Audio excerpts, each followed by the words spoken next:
I also believe in the power of giving and receiving mentorship. About 10 years ago, I started giving mentorship as much as I receive it.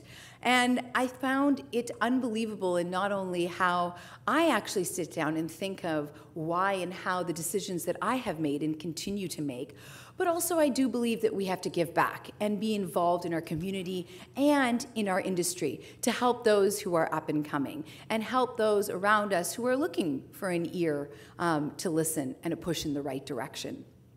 I tend to mentor a lot of young women because, as you can imagine, I have definitely dealt with a lot of negative influences around me the last 2 decades of being an entrepreneur as a young Indian woman in a very male-dominated business, being the alcohol business, of course.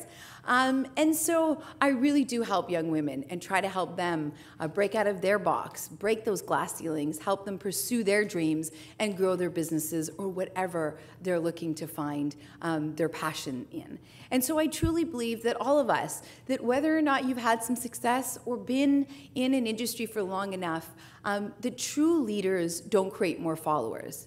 They create more leaders. And I think that it's all of our jobs to help give a hand up to those who are looking not only in our industry but around us.